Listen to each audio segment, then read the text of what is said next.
Assalamualaikum warahmatullahi wabarakatuh. Halo teman-teman semua. Di zaman sekarang, satu hal yang sering banget bikin kita capek secara mental, yaitu toxic circle. Entah itu pertemanan, lingkungan kampus, kerjaan, bahkan keluarga besar. Kadang kita udah berusaha baik, tapi tetap aja ada orang yang suka ngejatuhin, ngomongin di belakang, atau bikin kita ngerasa nggak cukup. Dan akhirnya muncul pikiran, salah aku apa ya? Padahal Allah udah ngingetin kita di dalam surat Az-Zukhruf ayat 67. Teman-teman, dekat pada hari itu atau kiamat akan saling bermusuhan, kecuali orang-orang yang bertakwa. Ayat ini jelas banget bilang kalau lingkungan itu ngaruh.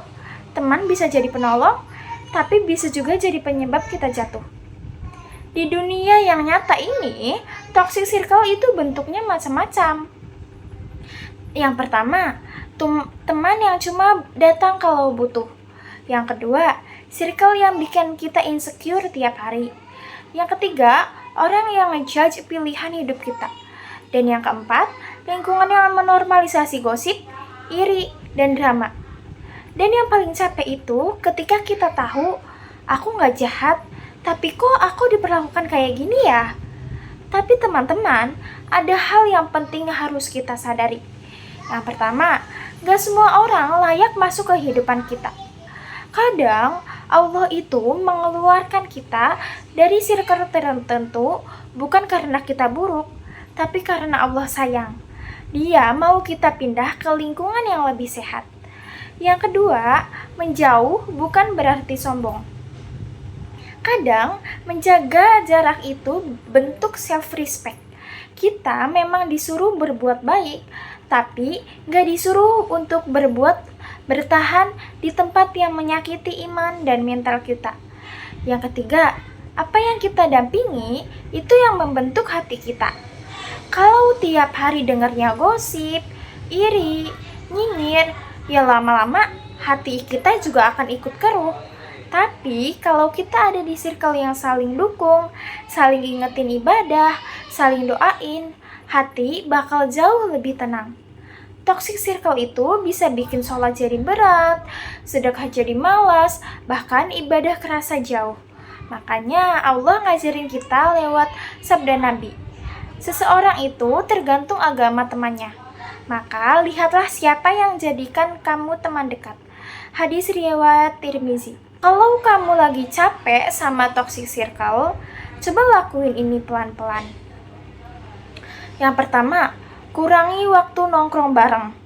Yang kedua, ganti respon kita jadi lebih tenang. Yang ketiga, fokus ke diri sendiri dan ibadah. Yang keempat, cari teman satu atau dua aja yang benar-benar tulus. Dan yang terakhir, minta Allah pilihkan circle yang baik. Kadang kita gak perlu banyak teman, cukup beberapa yang bikin kita berkembang, bukan tenggelam. Teman-teman, ada satu hal lagi yang sering kita lupa. Toxic circle itu gak selalu terlihat jahat. Kadang justru datang dari orang-orang yang kita anggap paling dekat. Ada circle yang kelihatannya seru, rame, lucu, tapi di belakang semua orang saling bandingin. Ada circle yang kelihatannya kompak, tapi di dalamnya isinya cuma kompetisi, bukan dukungan. Ada juga circle yang dari luar kelihatan islami, tapi malah bikin kita jauh dari ketenangan karena isinya cuma judgement dan membandingkan ibadah. Makanya, ukuran circle itu sehat atau tidak bukan dari seberapa sering kalian nongkrong, tetapi apakah kamu pulang dengan hati yang tenang? Atau kamu pulang dengan hati yang makin capek? Kalau setiap kali pulang kamu ngerasa, kok aku makin gak percaya diri ya? Itu tanda lingkungan itu udah nguras energi kamu pelan-pelan. Teman-teman, circle sehat itu punya ciri-ciri simple loh. Yang pertama, mereka gak selalu memuji, tapi selalu menjaga. Dia mungkin gak bilang, kamu hebat, tapi dia bilang, hati-hati ya, jangan sampai kamu capek sendiri. Yang kedua, Mereka nggak bikin kamu jadi orang lain. Di dekat mereka, kamu bisa jadi diri sendiri tanpa takut dijudge. Yang ketiga, mereka bukan sempurna, tapi saling belajar bareng. Kadang lupa sholat, diingetin. Kadang capek, dikuatin. Kadang jatuh, diangkat, bukan ditambahin beban. Itu circle yang Allah ridhoi. Dan circle begitu tuh sekarang langka banget loh. Jadi kalau kamu punya satu aja, jaga dengan baik-baik. Kadang kita nggak perlu menang, nggak perlu ngejelasin, nggak perlu membuktikan apa-apa. Cukup jalan terus, cukup jaga diri, cukup fokus sama versi terbaik dari kita.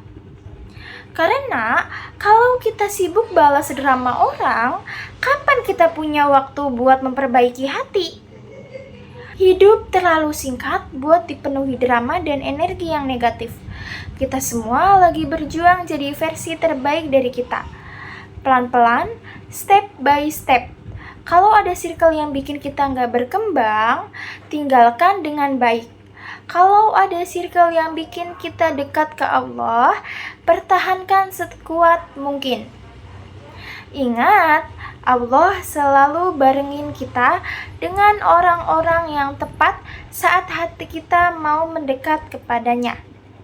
Semoga Allah ngasih kita lingkungan yang sehat, circle yang tulus, dan teman-teman yang jadi jalan menuju kebaikan. Wassalamualaikum warahmatullahi wabarakatuh.